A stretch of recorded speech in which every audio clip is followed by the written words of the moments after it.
La station de Saint-Gervais, c'est une petite heure d'un aéroport international Genève qui voit le monde entier arriver. On a bien sûr aussi le train à grande vitesse qui vient de Paris et qui vient d'autres destinations.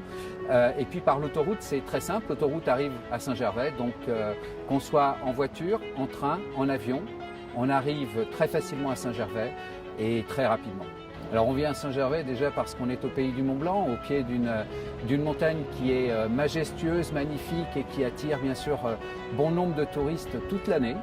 Donc au pied de cette montagne, il y a plusieurs stations, Chamonix, Megève et entre les deux Saint-Gervais, qui est une station très ancienne puisqu'à l'origine, et ça l'est toujours, c'est une station thermale depuis 1807 et c'est devenu ensuite une station de sport d'hiver, en étant bien évidemment aussi une station d'alpinisme pour l'été, avec la voie royale d'accès au Mont Blanc qui caractérise Saint-Gervais. La valeur ajoutée, c'est à côté de l'authenticité, une stabilité. Saint-Gervais n'est pas une station à la mode quelque temps. Saint-Gervais est une station à la mode tout le temps. C'est-à-dire qu'il y a vraiment un conducteur qui est la vie. Et cette vie et puis ce partage aussi de notre territoire, de notre environnement. Le fer de lance aujourd'hui de la commune de Saint-Gervais, c'est la montagne à l'état pur, pour ne laisser dans la montagne que la trace de nos pas. Donc ça a tout son sens, c'est-à-dire que nous sommes tous des invités, habitants permanents, résidents secondaires, touristes de passage, et nous sommes là pour un tout petit peu être en communion avec notre environnement qu'il faut bien sûr préserver. Saint-Gervais, c'est la station qui n'est pas la station des extrêmes. C'est la station où tout le monde peut se retrouver dans le sport, dans les activités. Qu'on soit contemplatif, qu'on soit un mordu du sport, on va en avoir effectivement pour tous les goûts à Saint-Gervais. Et c'est ce qui fait notre force, c'est l'assemblage de toute cette population, qu'elle soit permanente ou que ce soit nos visiteurs ou nos résidents secondaires. Eh bien, c'est parce qu'on a des choses à partager et des choses à faire ensemble qui sont faciles et abordables, mais qui sont aussi pointues et sportifs que Saint-Gervais aujourd'hui est en pointe. Oui, je dirais que Megève est installée dans un rayonnement haut de gamme depuis longtemps et a su faire ses preuves dans ce référencement d'accueil au niveau de sa clientèle. Nous avons 3 étoilés, à Manuel Renaud, le Fleucon de Sel, 3 étoiles, Julien Gatillon, 2 étoiles pour le domaine du Mont d'Arbois et le chef Schöfenecker à l'hôtel Alpaga, 1 étoile.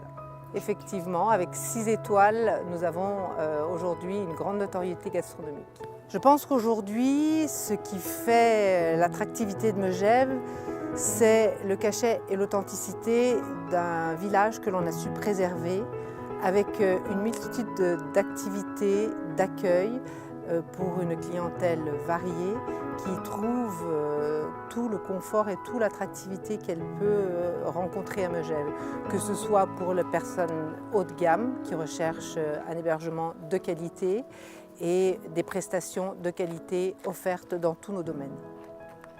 Quand vous parlez de luxe, je dis oui, mais surtout un accueil haut de gamme pour une clientèle exigeante et Megève a ce savoir-faire. On parle d'une qualité de vie, effectivement, d'une qualité de vie sur 2 saisons, une saison d'été, une saison d'hiver, avec une multitude d'activités. L'hiver, que ce soit par le ski, des activités extra-ski avec de la luge maintenant luge 4S, de la randonnée, de la peau de phoque, de la raquette, du piéton aussi, parce que Megève sait accueillir sa clientèle et tout type de clientèle, sportive et moins sportive. Chacun y trouve son attrait. Une population à peu près de 30% d'étrangers sur la fréquentation de la station. Alors, Megève aujourd'hui, pour moi, j'ai un choix. Aujourd'hui, si vous voulez, la renommée de Megève doit passer par l'événementiel. Parce que pour moi, l'événement, c'est quelque chose qui apporte des sensations et des émotions à notre clientèle. Megève a su installer de grands événements pour apporter sa notoriété. Donc, le jumping international en été, le polo sur neige au mois de janvier, la winter golf, sport sur neige, golf sur neige en général fin janvier, début février, et le Festival international de jazz qui vient de s'ancrer fin mars. Megève propose un vaste domaine skiable, 440 km de pistes face au Mont Blanc, pour tous les niveaux, que ce soit du plus petit des enfants avec l'accueil des enfants au niveau des piou-piou, jusqu'aux plus téméraires sur des pentes plus performantes. Et la particularité de Megève, c'est également d'offrir au travers de ce domaine skiable une multitude de petits restaurants qui agrémentent votre journée avec des plats locaux et régionaux. Idéalement pour les familles, pour tous les niveaux de ski et pour tous les âges.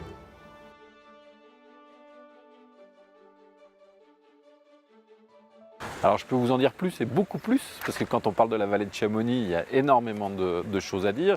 Déjà juste une petite situation de la vallée de Chamonix. La vallée de Chamonix, c'est plusieurs villes et villages, puisque la vallée de Chamonix, ça commence à Servoz et ça finit à Valorcine, à la frontière suisse, avec au passage la station des Ouches, la grande ville-centre de la vallée qui est Chamonix, Argentière, le temple, la Mecque du ski freeride avec le site mythique des Grands Montets, le secteur de Balme avec un autre domaine de remontée mécanique et Valorcine pour finir la vallée.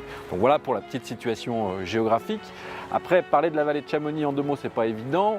La vallée de Chamonix, c'est un petit peu une Mecque, un temple, une vallée des rêves, on ne sait pas trop. En tout cas, c'est un lieu qui fait venir des gens du monde entier qui viennent accéder, on va dire, au top de toutes les pratiques de sport pleine nature. En fait, on peut dire qu'aujourd'hui, d'une capitale mondiale de l'alpinisme, c'est devenu la capitale mondiale des sports pleine nature, hiver comme été.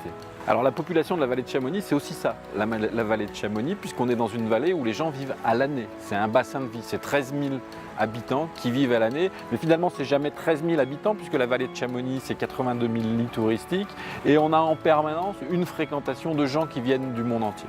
Alors les gens qui viennent du monde entier, juste petit clin d'œil, puisque c'est unique dans les stations de France, la fréquentation de la clientèle étrangère, c'est 56% de la fréquentation totale. Donc on est vraiment sur une destination éminemment internationale, à l'année par les touristes, mais aussi par les gens qui y vivent, puisqu'une grande partie de la population est étrangère. On parle de pas loin de 20% de la population qui est étrangère. Alors je vais être un très mauvais professionnel du marketing, mais je vais vous dire, il n'y a pas de clientèle type dans la vallée de Chamonix, et on est vraiment dans la vallée des paradoxes. C'est-à-dire qu'on a les champions des sommets, les meilleurs, les ultras, les plus performants de l'alpinisme, de la wingsuit, de parapente, de toutes les activités extrêmes que vous pouvez voir. Mais on est aussi dans une vallée de randonnée, de bas de vallée, de balcons avec des activités très accessibles. On a parlé du côté accueil de clientèle variée en termes de pratique, mais on est aussi à clientèle variée en termes de porte-monnaie. On peut trouver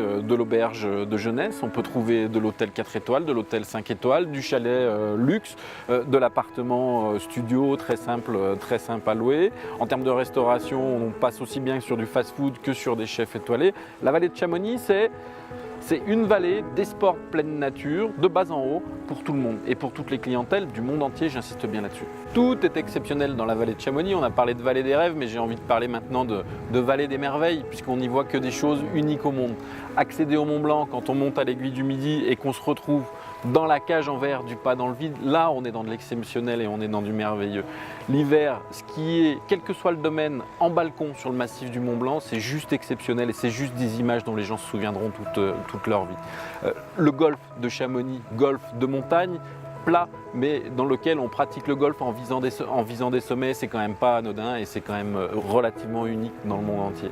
Et des exemples comme ça de caractère unique dans la vallée de Chamonix, on en a plusieurs et on pourrait faire une liste très longue. Si on doit le résumer en trois choses, la première c'est qu'on est sur un carrefour européen. La vallée de Chamonix, c'est vraiment au centre de trois pays. C'est pas que la France, c'est aussi la Suisse, c'est aussi l'Italie si on traverse le tunnel. Donc c'est éminemment un centre national et européen de manière générale. Ensuite, la vallée de Chamonix, pour un investisseur qui souhaite louer derrière son bien, et c'est très important, la vallée de Chamonix, ça vit toute l'année et le rendement locatif est très nettement supérieur aux autres destinations puisqu'on a une saison d'été qui est aussi puissante que la saison d'hiver en termes de rendement. Et le troisième élément qui est lié, c'est que si on est un investisseur souhaitant profiter de son bien, on peut y venir toute l'année et on peut profiter des avantages aussi bien l'été, le printemps, l'hiver et l'automne. Donc la vallée de Chamonix, pour un investisseur, j'ai envie de dire aujourd'hui, c'est presque le rêve qu'on ait envie de le louer ou qu'on ait envie d'en profiter à l'année.